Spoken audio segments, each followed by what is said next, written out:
Amigos de Archivo Abierto, bienvenidos a este programa especial. Hoy tendremos una conversación con el médico José Raúl Asensio, quien es maestro masón y nos va a compartir parte de lo que es este mundo de la masonería. Quédense y disfruten de esta conversación que hemos preparado con mucho gusto para ustedes. Bienvenidos. Y suscríbanse porque hemos quedado con José Raúl Asensio en que haremos un en vivo donde ustedes puedan hacerle preguntas y él pueda responderles a ustedes. Gracias. Que ya estoy convencida que tú eres causa perdida. ¿Qué tal? Buenas noches. Buenas noches.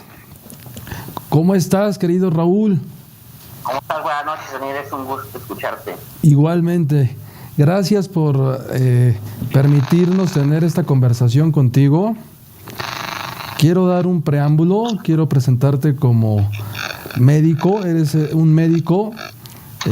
¿Eres médico general? Bueno, parece que hubo un problema de comunicación. No se escuchó muy fraccionado esto último. Ok.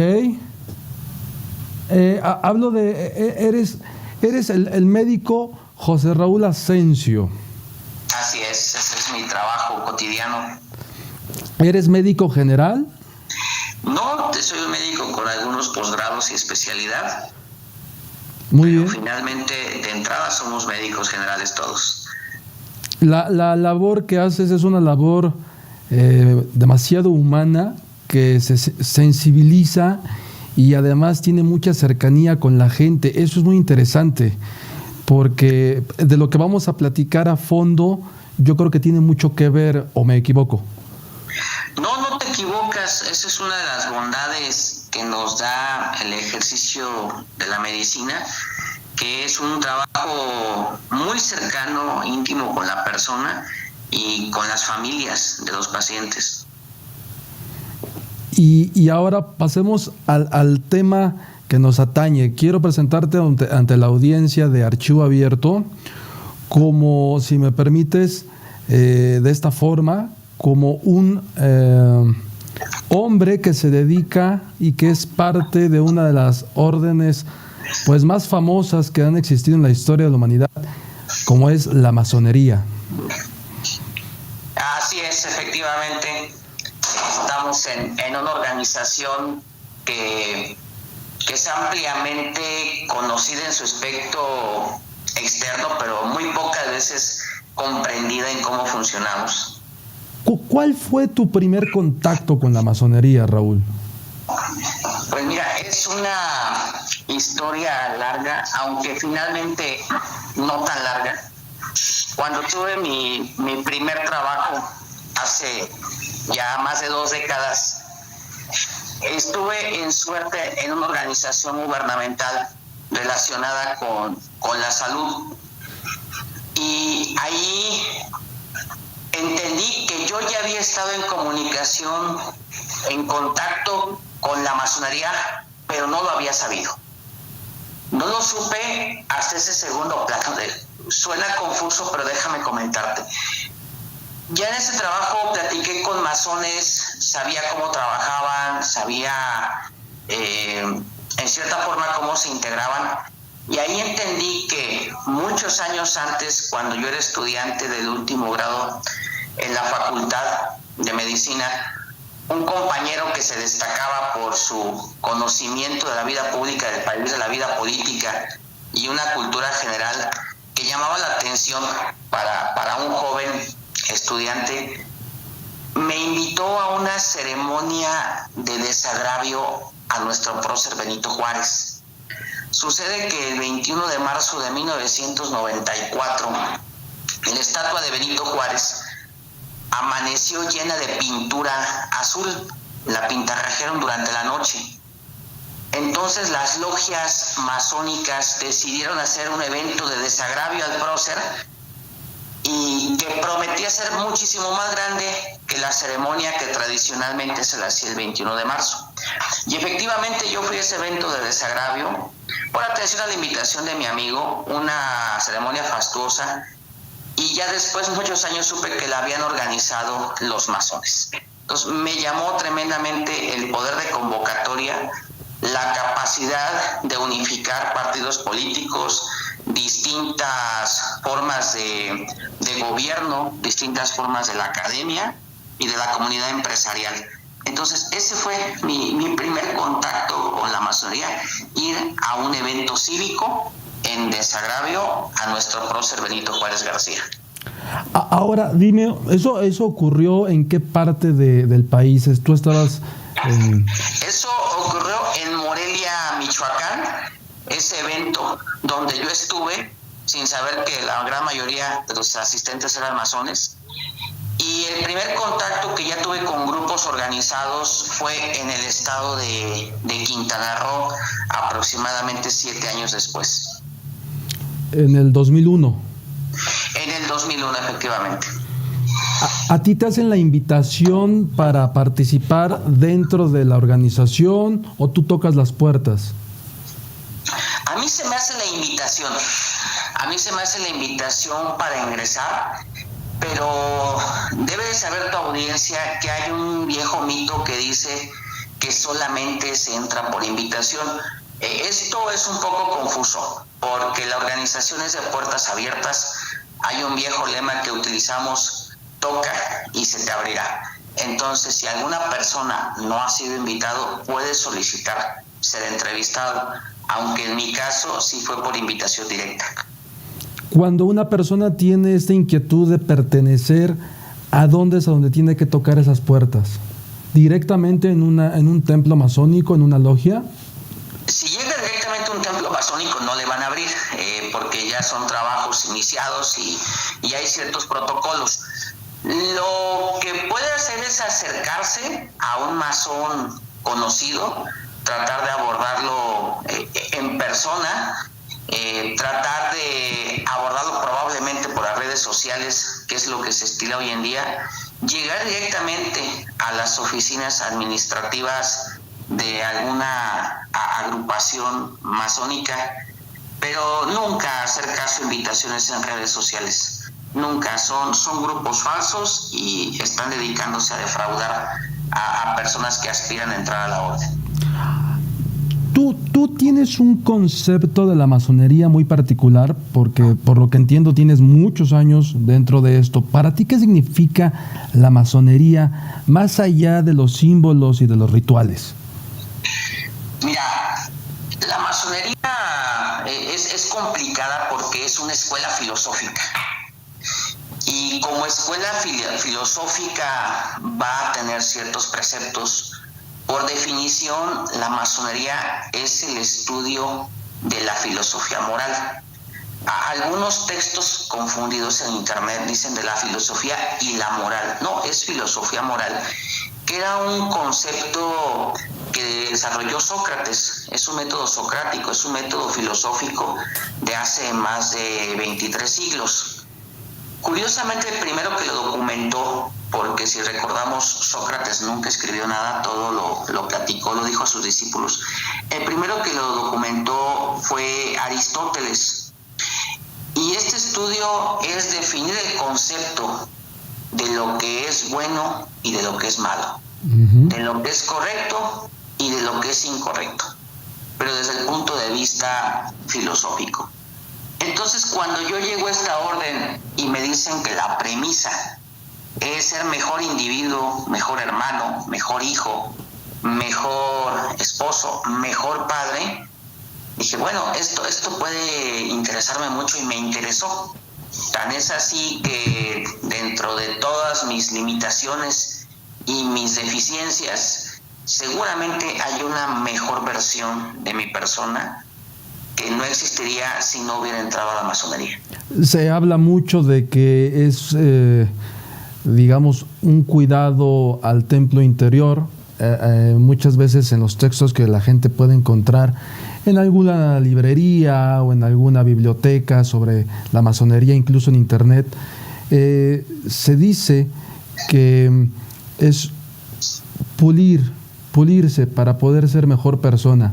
Entonces, esto que estás hablando desmiente muchas cosas de la gente que es ajena al tema, porque la masonería, creo que tú estás de acuerdo con lo que te voy a decir, ha estado rodeada mucho de misterios, incluso ha sido parte de las teorías de conspiración a nivel mundial e históricamente.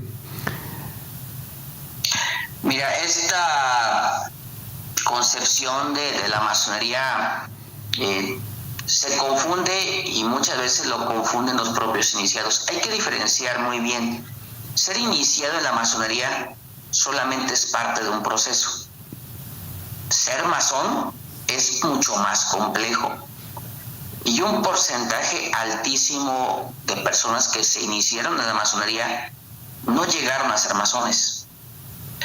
Y salen al mundo exterior pregonando un conocimiento incompleto.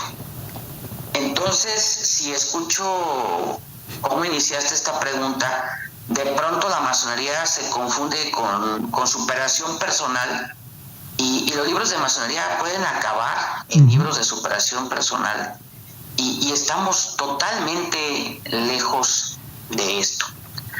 Si hoy en día preguntas de manera popular qué significa la palabra misterio, que tiene un origen griego de misterión, van a relacionarlo con lo oculto, con lo desconocido.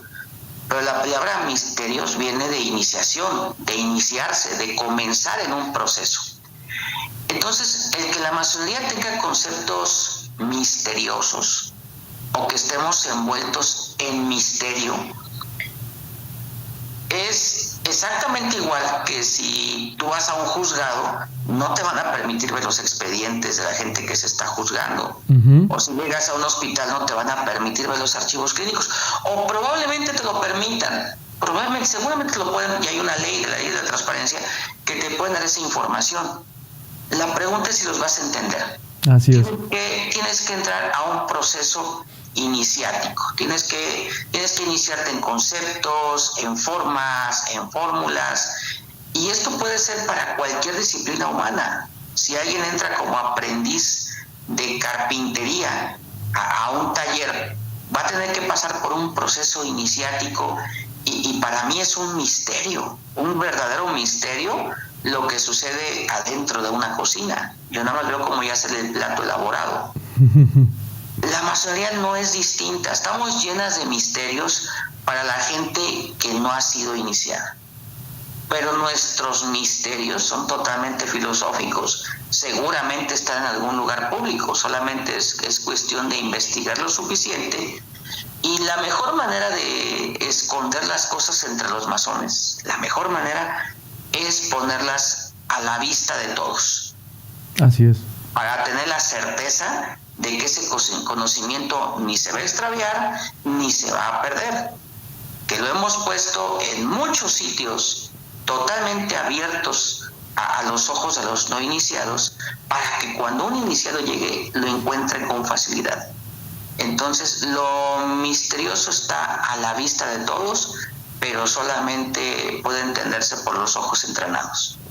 Has tenido una experiencia larga en la carrera masónica.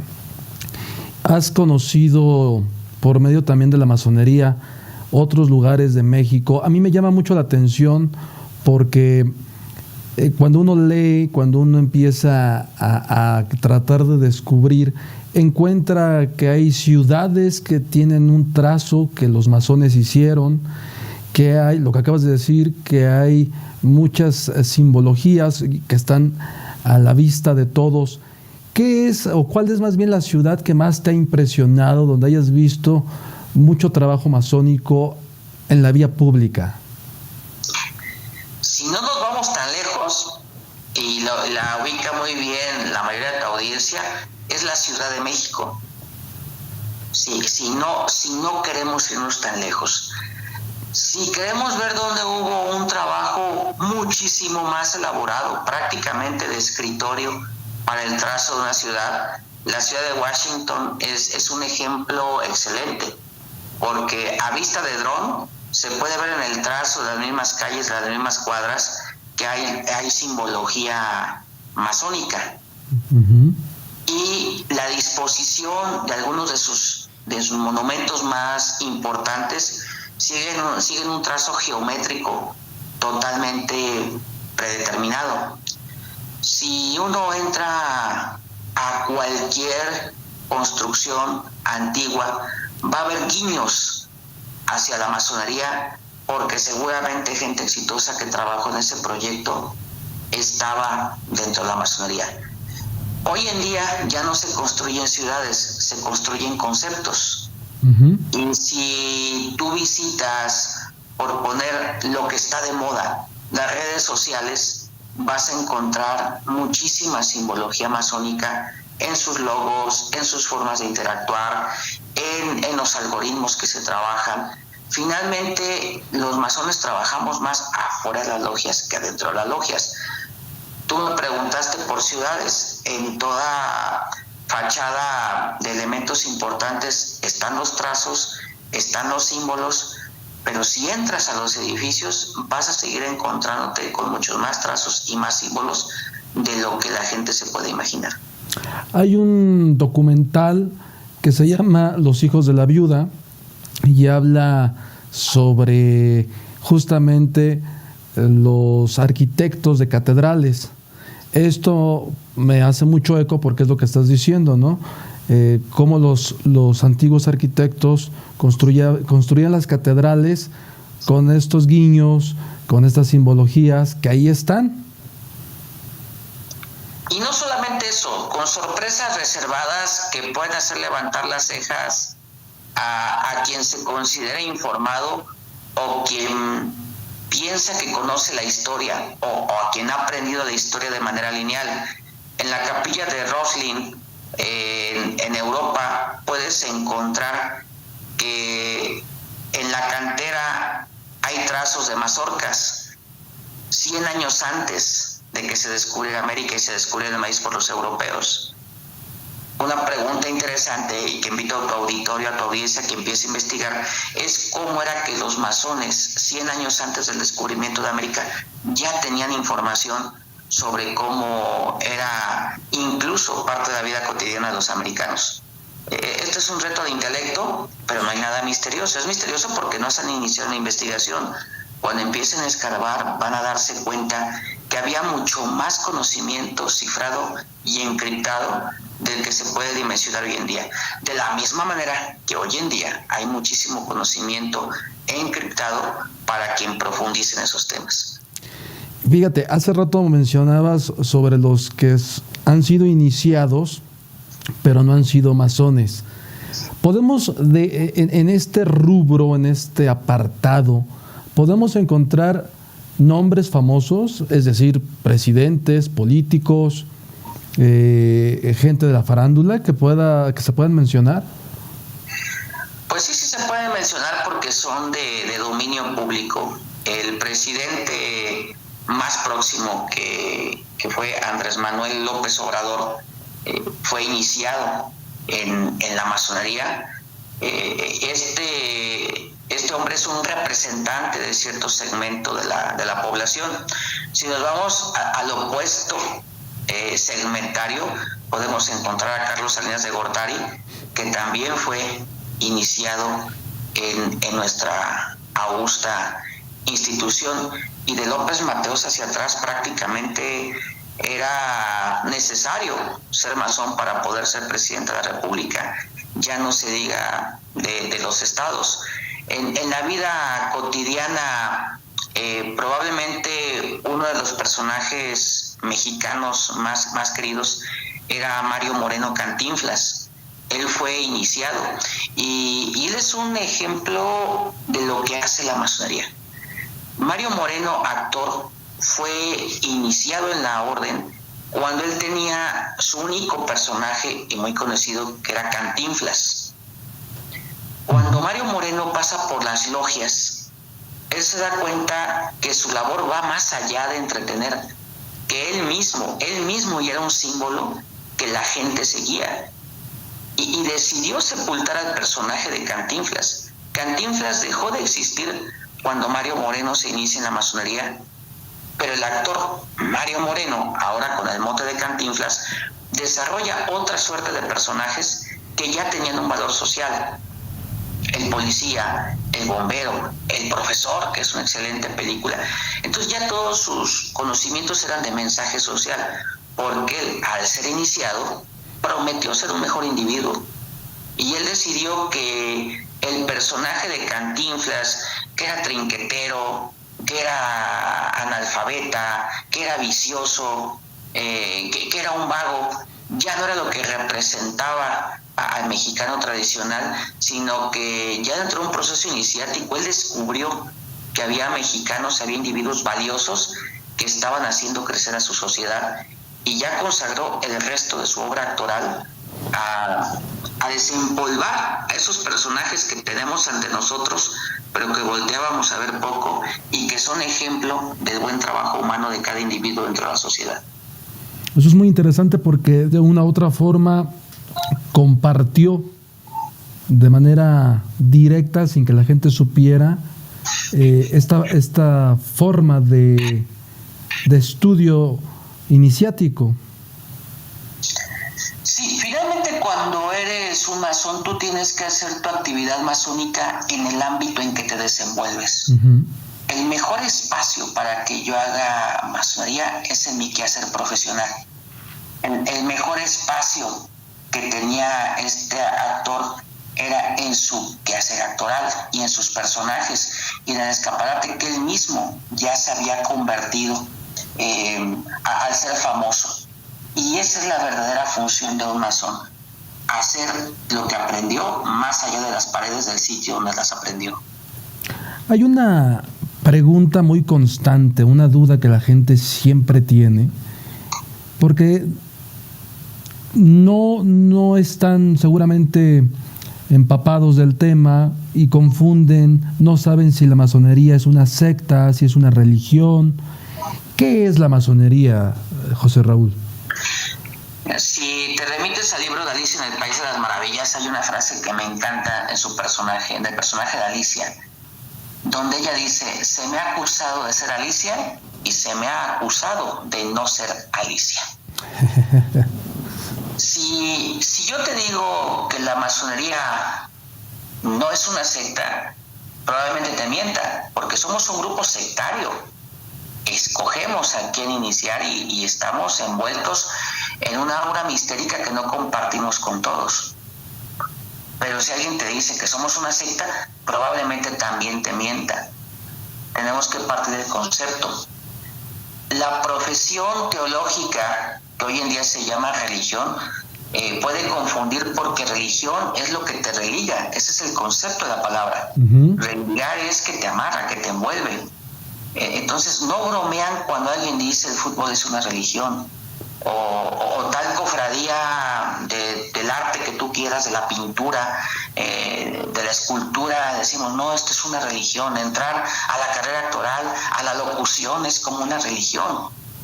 Hay un ambiente místico que tienes que dominar más allá de lo externo.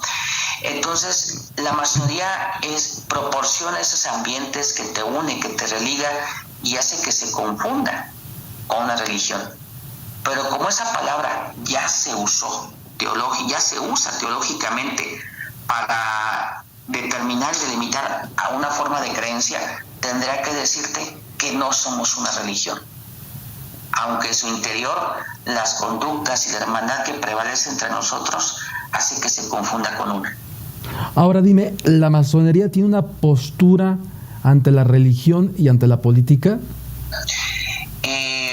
Aquí categóricamente te puedo decir que no. Uno de los preceptos para trabajar en masonería es que al interior, y déjame remitirte a qué es la masonería, uh-huh, es el estudio filosófico de conocer lo correcto y lo incorrecto. Si estamos hablando de liderazgos, de gente que toma decisiones grandes y fuertes, realmente no es conveniente llegar a la decisión de qué se va a decidir de manera pública, porque decidir qué es lo correcto y lo incorrecto es algo muy filosófico. De manera superficial es una característica moral, de manera profunda es una característica ética. Y estos debates no deben de ser democráticos porque la ética y la moral no son democráticas, pertenecen al interior. El que nos encerramos a estos temas es lo que ha logrado confundir a mucha gente. Ahora, los mismos masones somos tan listos para saber que no podemos discutir de religión o política sin que nos fragmentemos. Entonces vamos a evitar totalmente al interior de nuestras reuniones mistéricas abordar el tema de la política o de la religión. Sin embargo, y bien dice Platón, el ser humano es un animal político y un masón es un político completo. Es imposible evadir la política para los masones. Entonces, ¿qué hacen los masones? Se aglutinan con gente con la que se comparte su pensamiento político. Y esto ha sido una ventaja, porque en toda forma de pensamiento político va a haber presencia masónica. Incluso en representaciones políticas de derecha, donde no se esperaría que haya grupos liberales, ¿cierto?, va a haber masones de perfil conservador que se van a sentir más a gusto en un partido político conservador que en un partido político abiertamente liberal. Entonces, aunque no podemos manifestarnos, ojo, aquí hay que ser muy cuidadosos. Si una agrupación masónica se manifiesta públicamente por un partido político, ahí hay un líder comprado y un grupo de seguidores que no tienen tanto talento para defender su postura. Esto es en lo general. Pero si hay un pequeño grupo sólido que juntos manifiestan una postura política, seguramente todos ellos coincidieron en el mismo proyecto político, pero ningún masón está autorizado para fijar una postura política o religiosa en el nombre de la masonería. Ahora, ahorita que mencionas sobre las personas, ¿qué tipo de personas son las que llegan a la masonería? Y tú, ¿por qué crees que tienen esa motivación para llegar? Porque seguramente hay un perfil para poder estar dentro de la masonería. Pues aquí va a haber algo que va a desencantar a muchos. Cualquiera puede ser iniciado en la masonería. Realmente la masonería se la pasa invitando gente. Lo complicado es encontrar masones. Realmente es como buscar oro en el río. O sea, es un trabajo tremendo, lleno de piedras, para finalmente encontrar una brizna de oro. Es un trabajo duro para los que ya estamos dentro de la orden. Para ser masón, para ser iniciado en la masonería, para ser invitado, simplemente basta con que seas un hombre libre y de buenas costumbres. Que no tengas prejuicios, que no tengas preconceptos. La libertad también se refiere a la libertad financiera, que más o menos no estés tan lleno de grilletes convertidos en deudas que te atrapen y que no te puedan permitir tomar decisiones individuales. Entonces, si un hombre se considera libre de pensamiento básicamente, y se considera que está comportándose como se espera que se comporte en la sociedad donde se desenvuelve, es un buen candidato para entrar a la masonería. Ya nosotros nos encargamos de lo demás. Adentro. Pero en inicio, simplemente con eso. La segunda parte de tu pregunta se me diluyó. ¿Qué fue lo que me preguntaste? Te preguntaba que qué es lo que los motiva, es decir, desde afuera, ¿qué es lo que motiva a esas personas? Te puedo decir que el 90% entra por curiosidad. Correcto. Y el 9% entra por curiosidad y por ambición. Correcto. Solamente 1 de cada 100 ya leyó sobre masonería, ya investigó sobre masonería y decidió que la organización puede ser buena para ellos. Nosotros desde que los aceptamos lo sabemos. Sabemos que el 90% entró por curiosidad. También sabemos que el 9% entró porque tiene ambiciones oscuras incluso. Y también sabemos que son muy pocos los que van a entrar porque están convencidos de su pertenencia. Hay un símbolo que lo vemos mucho, incluso ha habido quienes se han atrevido a ponerlo en películas, que es la escuadra y el compás. ¿Por qué la escuadra y el compás? La escuadra y el compás está hecho como cualquier logo empresarial. Está hecho para ser visto, tú lo has dicho. Lo vemos mucho. Ese símbolo lo utilizamos para la gente que no está dentro de la orden, sepan que están ante un edificio de la orden, que están ante un libro de la orden, que están ante una película que trata de la orden. Básicamente es un símbolo público. Si alguien decide ponerse el tatuaje, no lo podemos evitar, aunque no sea masón. Si alguien compra una playera o compra un anillo y ostenta ese símbolo, pues no lo podemos evitar, aunque no sea masón. Finalmente ese símbolo es para que desde afuera se nos identifique. Aunque hay muchísimos símbolos, muchísimos, que se van conociendo grado por grado. Es muy frecuente que los masones de primeros grados no conozcan los símbolos de los grados superiores.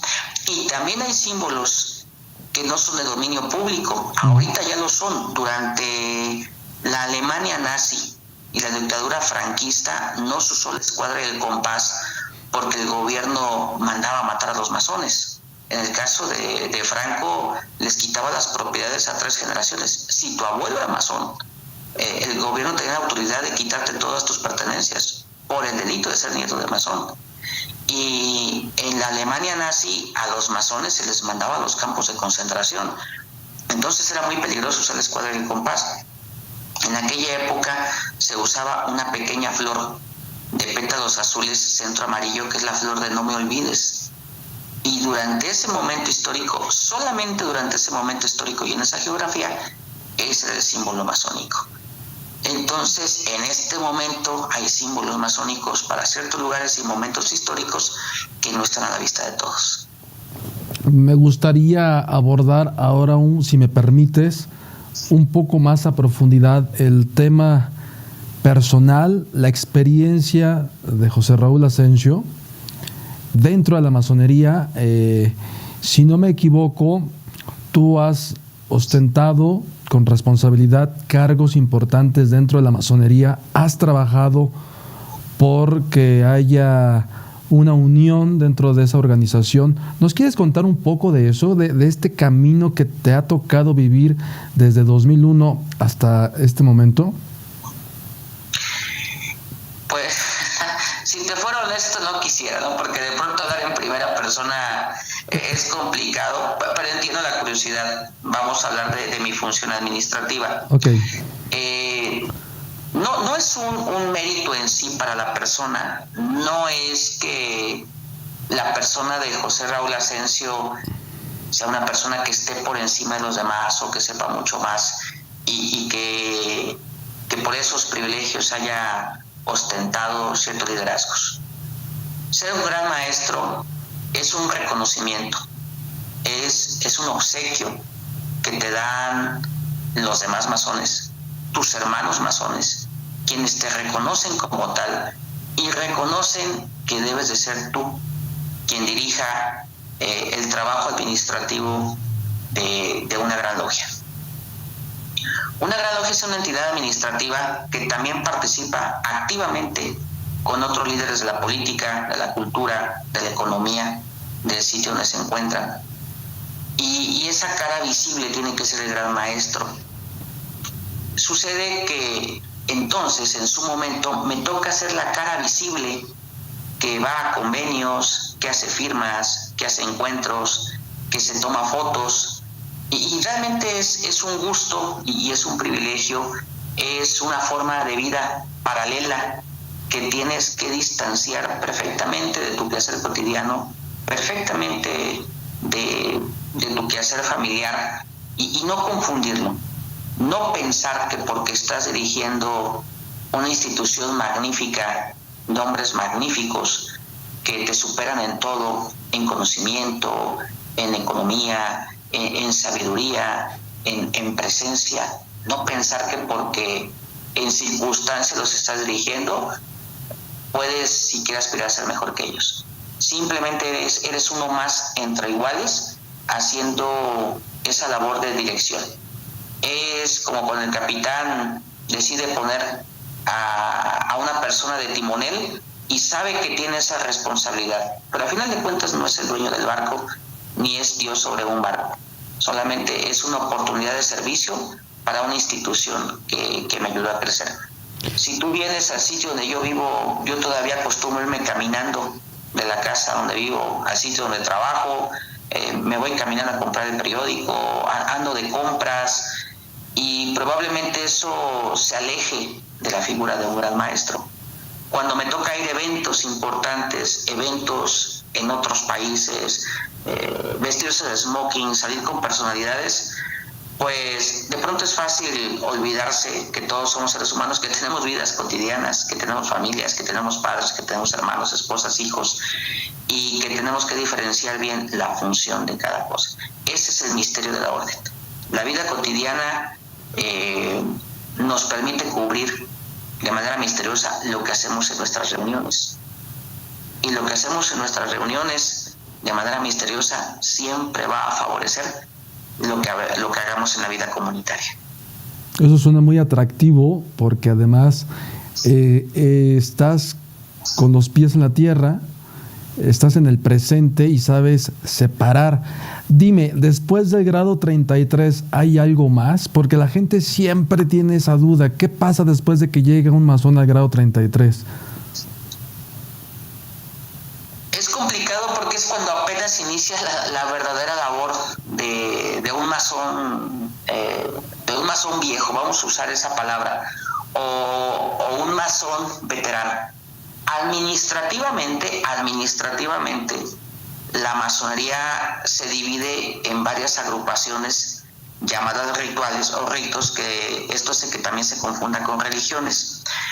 Estas agrupaciones tienen un sistema jerárquico totalmente distinto y no son complementarios.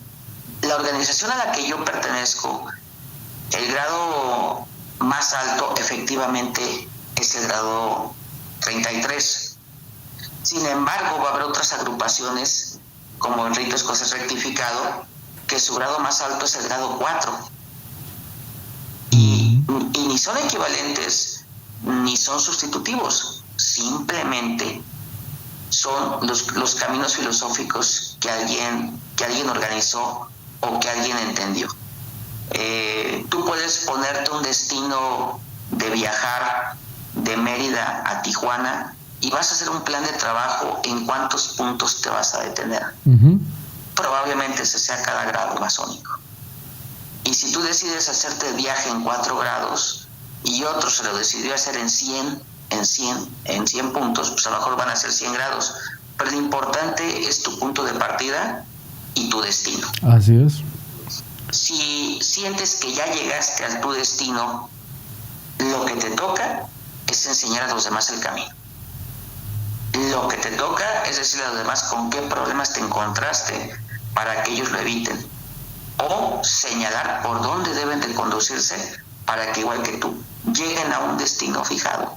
Entonces, si yo entro a una agrupación que tiene un sistema de grados que llega hasta el 14, es totalmente válido. Si esta otra organización tiene un sistema de 7 grados, es totalmente válido.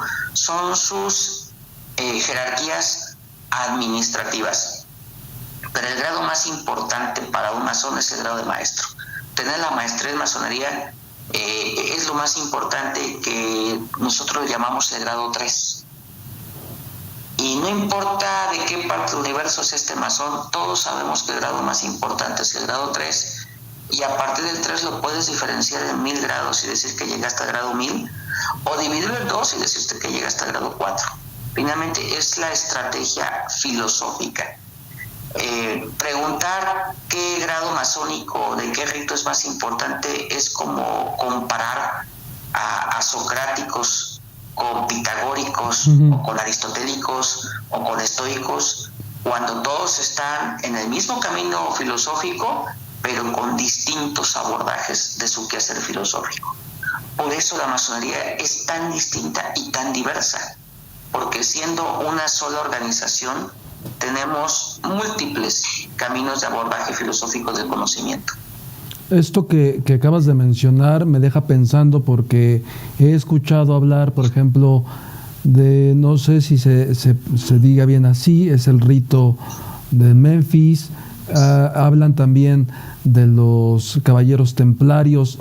Es parte de la masonería, que van por el mismo camino pero con diferentes trazos, como acabas de decir, diferentes estaciones. No son masonería, pero hay una situación: hay masones en ambos grupos. Si los actuales grupos templarios están llenos de masones, puede confundirse que llegues a un grupo de caballeros templarios y todos sean masones. Sin embargo, no es un grupo masónico. Esto puede resultar un poco confuso, pero son situaciones totalmente distintas, organizaciones que muchas veces tienen la misma meta, pero formas estratégicas de agruparse totalmente distintas y a veces hasta contrarias. Yo tuve la oportunidad de convivir hace poco menos de 48 horas con un grupo cuyo pensamiento filosófico es totalmente distinto al mío. Su concepción de la vida, la ontología de su filosofía, ya usando palabras más específicas, es totalmente distinta a lo que yo percibo. Sin embargo, nos une el deseo de llegar a la misma meta. Y es muy fácil que coincidamos, que la pasemos bien, que platiquemos, que intercambiemos experiencias. Ambos somos grupos masónicos, pero sabemos que pensamos totalmente distinto. Entonces estas reuniones sirven para apuntalar en lo que coincidimos y respetar en lo que no coincidimos. Entonces aquí sí hay otros grupos como los Rosacruces. Es que hay masones Rosacruces y hay Rosacruces no masones. Ese es el problema de usar la misma palabra para distintas organizaciones. Y ya no se diga, hay mucha gente que usa la palabra masonería y no son masonería. ¿Cómo podríamos llamar a este tipo de grupos? Sería fácil hacer un comentario despectivo, pero hay organizaciones que genuinamente creen que son masones. No están haciendo daño a nadie, no pretenden hacerle daño a nadie, están trabajando de manera candorosa, siguiendo nuestros rituales, siguiendo nuestros instructivos, siguiendo nuestras indicaciones, haciendo lo que nosotros hacemos, pero no atravesaron por un proceso iniciático, no atravesaron por un proceso de selección y no están bajo el escrutinio de nadie. Técnicamente también hacen, aparte de eso que hacemos nosotros, hacen lo que se les da la gana. Y nosotros sí estamos bajo un escrutinio. Entonces, la premisa principal de un masón es si los demás te reconocen como tal. Si encontramos a un grupo que tiene escuadra y compás, que se organiza en logias, pero que las logias masónicas antiguas no las reconocemos como tal, decimos que es una logia falsa, que es una logia espuria, que es un falso grupo masónico. Sin embargo, nunca los atacaríamos ni les faltaríamos el respeto. Insisto, se nos acusa de ser Alicia y se nos acusa de no ser Alicia. Entonces no estamos autorizados para decir tú no eres, en el mismo sentido que no todos grupos masónicos están autorizados para decir tú sí eres. Hace rato mencionabas a Benito Juárez cuando comenzamos la conversación. Mucha gente sabe que Juárez fue parte de la masonería, que es un símbolo de la masonería mexicana. Pero dime, ¿hasta dónde ha influido? Ya me mencionaste también a presidentes o expresidentes, pero ¿hasta dónde ha influido la masonería dentro de la construcción de nuestro país?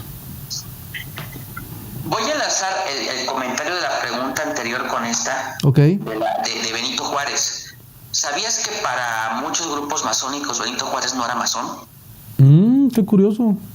Lo consideraban un masón irregular, un masón espúreo, un masón falso, porque de acuerdo a ellos, la organización a la que pertenecía Benito Juárez no era una organización regular. Ahora, ¿qué sucede cuando todo otro grupo de masones dice, no, nosotros sí lo reconocemos como tal, es un masón verdadero? Entonces, ser masón es un principio de reconocimiento. Si se te reconoce como tal, lo eres. Si los masones no te reconocen, pues no eres masón. Esto filosóficamente es complicado, pero es un mensaje para que tu audiencia entienda que no se trata de pagar la membresía a un club y decir ya lo soy, y ahora que no la pago ya no lo soy. No, es mucho más complejo, porque es una escuela iniciática y puede ser confuso hasta para el interior de la orden. Tú que me conoces de hace varios años, tú sabes que me llevo bien con cualquier agrupación Sí. que tenga un principio hegemónico de cumplir con los preceptos de la masonería. Y si cumplen con esos preceptos, yo los distingo, pero no desconozco que las organizaciones administrativas son muy selectivas a quién van a reconocer y a quién no van a reconocer, de acuerdo a que tenga las mismas metas.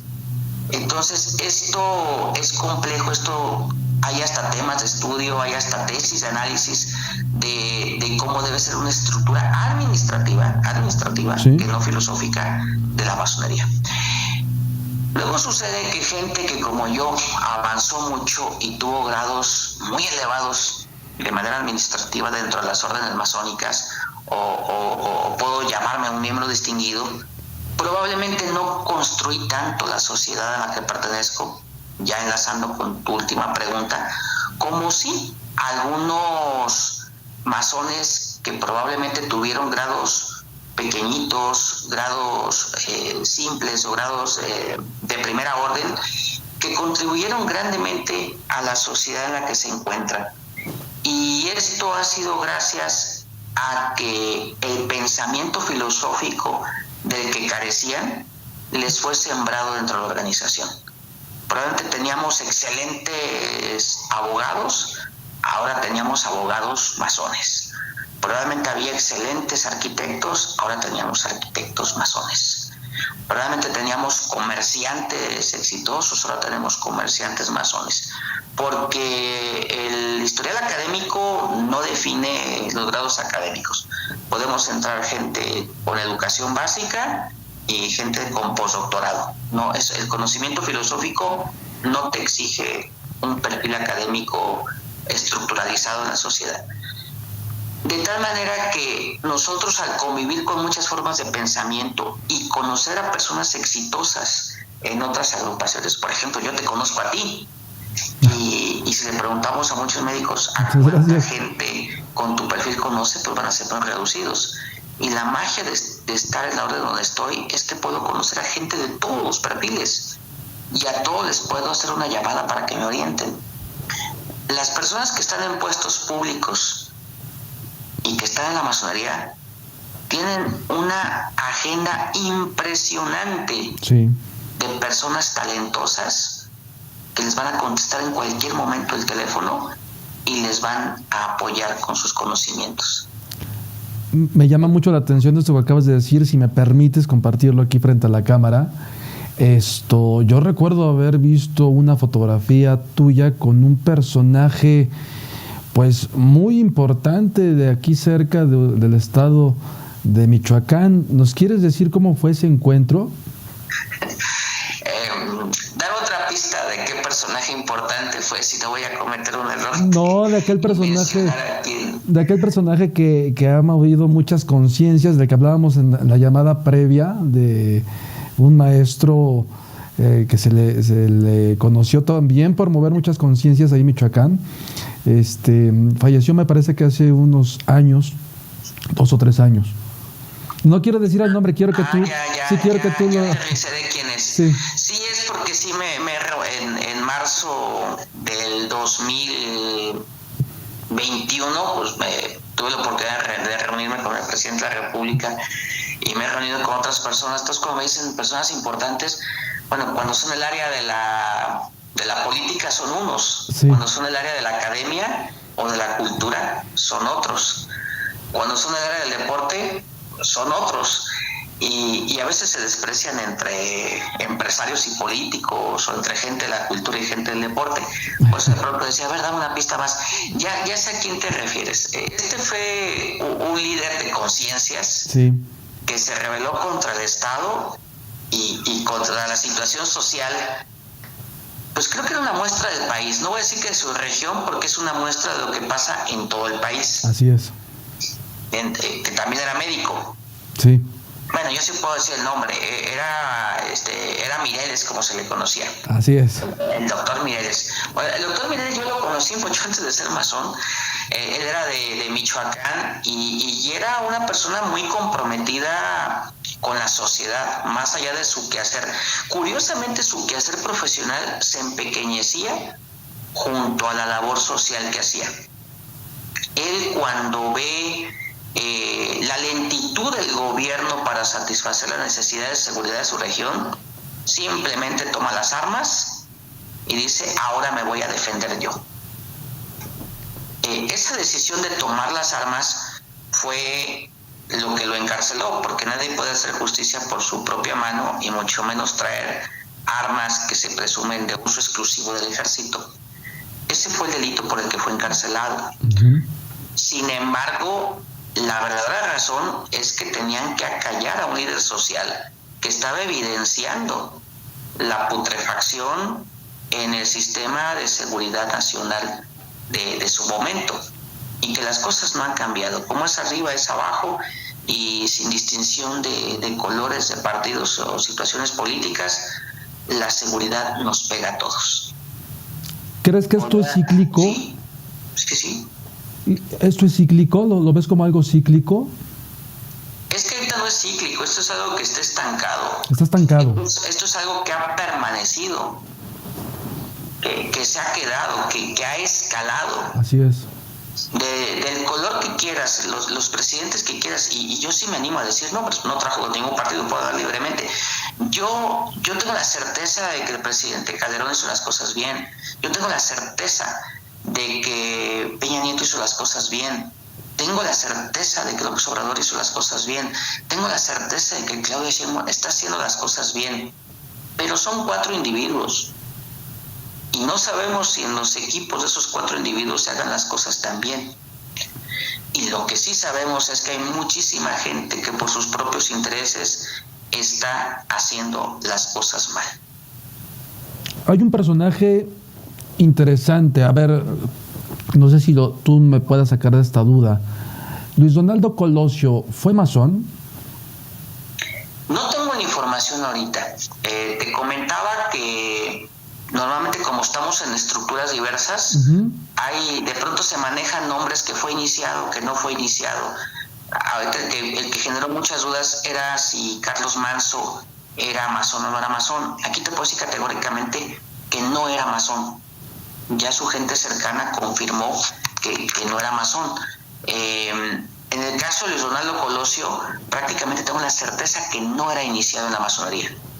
Pero insisto, mi organización y la información que tengo a veces no tiene la información de todos esos grupos que se hacen llamar grupos masónicos. Y hay otros grupos que son grupos masónicos totalmente serios, pero hay un pacto de confidencialidad. Si un integrante de la masonería no desea ser asociado con la orden, se le permite y se mantiene al margen decir si es o no se es. Nuevamente la frase: se me va a acusar de que dije que no, y después se me va a acusar de que dije que sí. Eso hace referencia a esto que se habla dentro de la masonería del secretismo y del ocultismo. Hay que tener en cuenta que la sociedad masónica nunca ha sido secreta. Ok. Ha sido discreta. Tú puedes ir a las instituciones masónicas las vas a encontrar en internet, hasta los números telefónicos. La gente pone en sus coches emblemas de la escuadra y el compás, pero muchos falsos grupos, la mayoría de los falsos grupos justifican que son secretos para no dar más información a la persona a la que están defraudando. No te puedo decir dónde estamos trabajando, no te puedo decir quiénes somos, no te puedo poner el ejemplo de alguna otra persona para que le vayas a preguntar, porque esto es totalmente secreto. Y ya una vez que pagan su dinerito, los pobres individuos se desaparecen para siempre. La masonería no es secreta, nunca ha sido secreta como institución. En algunas ocasiones geográficas, y ya mencioné el gobierno franquista y el gobierno alemán, sí se tuvo que hacer totalmente secreta por la situación de los marcos de seguridad del país. Pero en cuanto se permitió nuevamente, la masonería de Alemania y la masonería de España es totalmente abierta y pública en su información, en sus estructuras, incluso se hacen visitas guiadas a los talleres. Lo estamos en este momento, en este justo momento lo estamos viviendo porque has accedido a esta llamada telefónica. Eso nos da la impresión de esta apertura que tiene la masonería hoy por hoy. El panorama actual de la masonería en México y en el mundo, ¿cómo es? Está mucho mejor que nunca, mucho mejor que nunca. Y esto también te lo puedo decir categóricamente. Nunca antes en la historia de la humanidad había habido tantos masones esparcidos sobre la faz de la Tierra. Nunca. Cada vez hay más logias, hay más adeptos. Sí, pero no estamos a la vista. No estamos a la vista. Sin embargo, la membresía cada vez está creciendo más. Ya hay presencia en países que antes se pensaba imposible. Ya está permeando todo el trabajo filosófico de la masonería. Hace poco que estuve de visita en Brasil, me platicaba un hermano: si ahorita te pararas aquí a saludar a todos los hermanos, los masones que están en Sao Paulo, y te tardaras un segundo saludando a cada quien, nos amaneceríamos 3 días y no saludarías a todos. Sí, es impresionante el número de talleres y de logias que hay esparcidos sobre la faz de la Tierra. ¿Harías una invitación desde aquí, desde este espacio que también es el tuyo? ¿Harías una invitación a quien tenga el interés de acercarse y de con todo esto que acabamos de platicar, quien a lo mejor se ha motivado con esta explicación que diste, acercarse y buscar la oportunidad de ser parte? ¿Harías esa invitación? Acepto que tu programa los invite y yo totalmente con gusto los atiendo. Pero si encuentras una invitación en redes sociales, con toda certeza es un grupo iniciático muy débil. La masonería no tiene necesidad de andar invitando en redes sociales, no tiene necesidad de hacer TikToks para sumar. No somos partido político, no somos club, no somos gremio, no somos club de fans. Somos un grupo altamente selectivo. Aún a recomendados los entrevistamos y checamos sus perfiles, pero cualquier persona que toque a mi puerta, que llame a mi teléfono, que llame a mi página social, con gusto le voy a dedicar el tiempo suficiente para que él tome la decisión de si estar en la masonería es o no una buena decisión. Entonces sí, acepto que los invites y yo con todo gusto les doy la información que necesitan para el ingreso a la orden. Muchísimas gracias, y además permíteme, no sé si no quiero abusar de tu confianza, pero aprovechando que estamos aquí y mucha gente, es que este es un tema que a mucha gente le interesa, no solamente en México, en el mundo.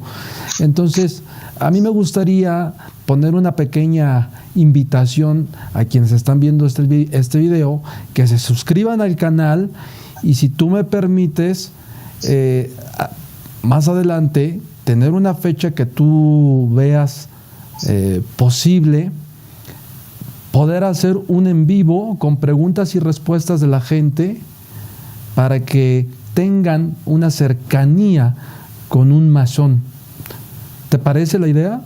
No, me encanta. Tú eres de esas especies raras y por eso acepté la invitación, de que todavía se preocupa de utilizar las redes sociales para arte, política, cultura, y al decir política lo digo con mayúscula. Gracias. Y sé de tu quehacer en estos temas, sé de tu entusiasmo, y yo tengo la certeza de que para que alguien se anime a inscribirte a tu canal es porque tiene ese perfil. Tu canal no es para las masas, tu canal no es para que se embrutezca con números gigantes de gente vacía.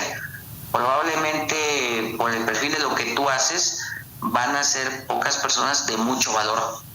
Entonces, si alguien tiene la locura de decidir seguir escuchándote a ti y a tus temas, seguramente va a ser una persona con la que me interesaría platicar en una reunión en vivo. Muchísimas gracias por supuesto. Muchísimas gracias de verdad por esta apertura. Esto que voy a decir a continuación, vamos a dejarlo como un paréntesis porque se puede editar, pero quiero, amén de lo que tú veas considerable, pero quiero decir a la audiencia que yo te tengo un gran cariño, te tengo un gran respeto y una gran admiración, y me atreví a hacer esta llamada telefónica porque si está bien empleado esta palabra, la voy a usar. Tú eres mi padrino masónico. Aquí debo decirte que no soy tu padrino, porque padrino es quien te tomó de la mano y te llevó a la organización. Pues tú casi me echaste de cabeza ahí en la...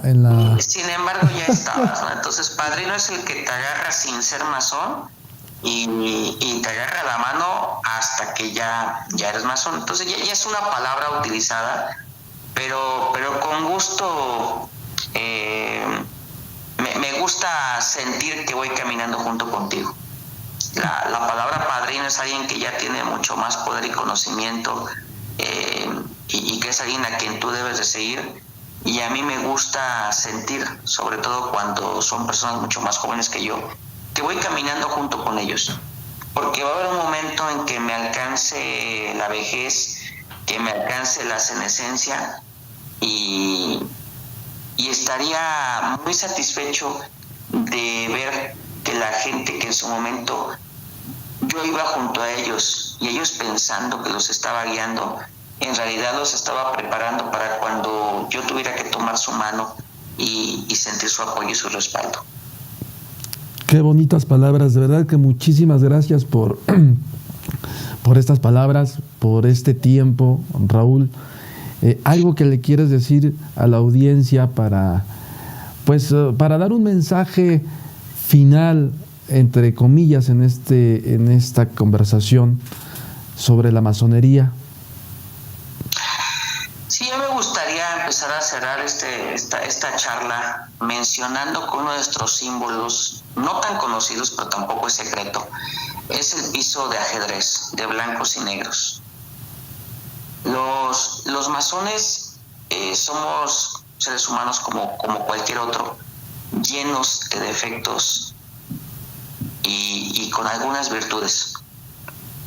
Yo entré a la masonería porque sé que hay cosas de las que no me siento orgulloso en mi persona, y pues que no se trata de compartir o ventilar, pero hay otras de las que sí me siento muy orgulloso de mí y que quiero compartir con los demás, y que quiero que los demás conozcan de mí. Probablemente se hayan encontrado con alguien que ustedes saben que es masón y los haya decepcionado, pero finalmente no estamos nosotros para complacer a nadie, estamos para complacernos al interior de nosotros y tomar decisiones para después llevarlas hacia afuera, y esas decisiones desde un punto de vista filosófico pueden afectar a terceros. Uh-huh. Entonces, no piensen que porque es masón se van a encontrar con una persona llena de virtudes. Si estuviera llena de virtudes, no tendría caso que fuera masón. Ya es perfecto. Ya para qué entra a una escuela iniciática de perfeccionamiento. Así es. Y por otro lado, totalmente opuesto a este comentario, deseo a tu audiencia que tengan mucha precaución de las convocatorias en redes para hacer masonería. Insisto, la masonería no necesita buscar gente desesperada económicamente para hacer los millonarios Illuminati. No se crean esas tonterías, no, ninguna logia, sería ninguna, hace convocatorias públicas y vente y oferta de dos, no, eso no existe en la orden. Acérquense a un masón verdadero, aunque sea por redes sociales, pero sean muy cautos. Somos organizaciones de varias personas. Seguramente habrá un contacto con una persona, luego los entrevistará otro, luego los entrevistará un tercero, seguramente les darán el dato de un tesorero. Y así se maneja. Entonces nunca hagan depósitos a gente desconocida o conocida por redes sociales, o que les llegue un mensaje de Facebook: vi tu comentario de que quieres ser masón, únete a nosotros y serás millonario. Eso es falso, eso no existe. Sean muy cautos, porque hay mucha gente que ha sido defraudada y después nos pasan la factura a los verdaderos masones. A mí me han reclamado por cobros que les han hecho otras personas y le digo, pues es que esos no son masones. Claro. Tenían una escuadra y un compás, digo, no lo podemos evitar. Pero las estructuras masónicas ya hay líderes, hay representantes, hay direcciones, hay números de contacto. Entonces no acepten de desconocidos la falsa promesa de que van a ser iniciados en la masonería. Si la gente quisiera contactarse contigo, tú aquí podrías regalarnos tus redes sociales para que la gente te busque si tienen este interés de ser parte de la masonería, incluso hasta para una consulta médica.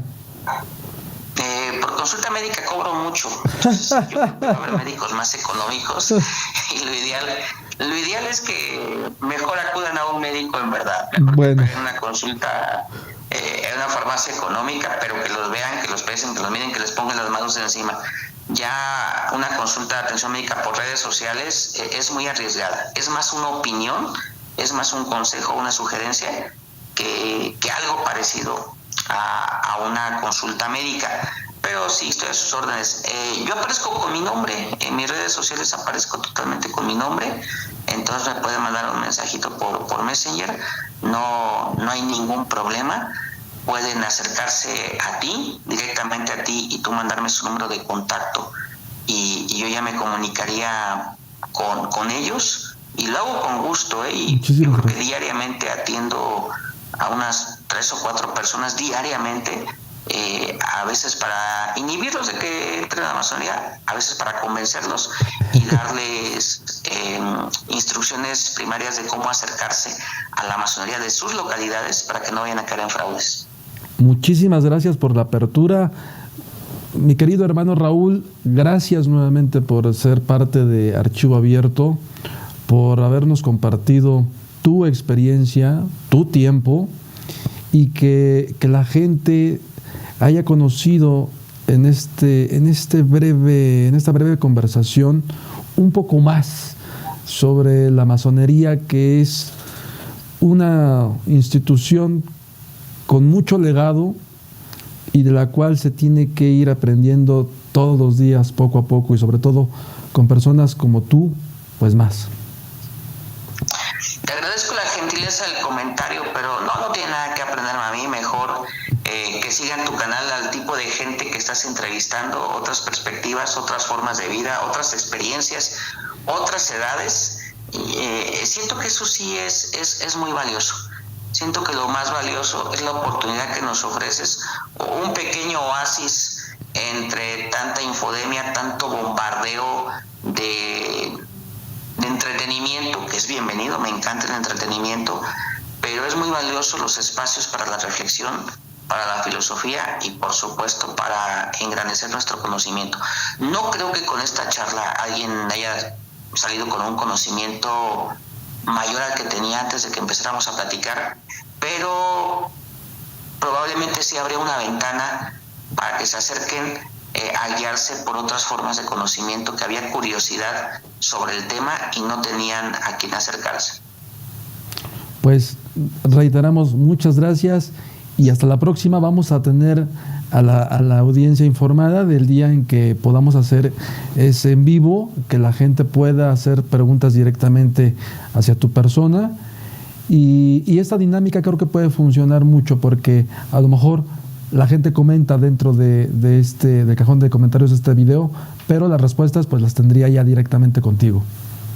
Yo te agradezco el tiempo, te agradezco la invitación, te agradezco el espacio y probablemente en un en vivo podamos salir del acartonamiento de un horario, de un espacio predeterminado que tenemos para este tipo de charlas y extendernos en una duda que puede ser para todos, y a veces tú puedes preguntar algo que te interesa a ti, pero seguramente tu audiencia tiene otras inquietudes que ni a ti ni a mí se nos ocurren en este momento, pero pueden ser muy interesantes y muy importantes.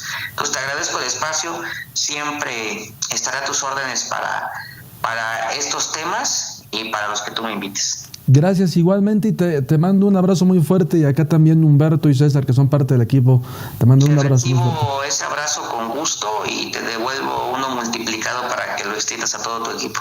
Muchísimas gracias, mi querido hermano, y bonita noche. Bonita noche, cuídense. Hasta pronto. Hasta siempre. Hasta siempre.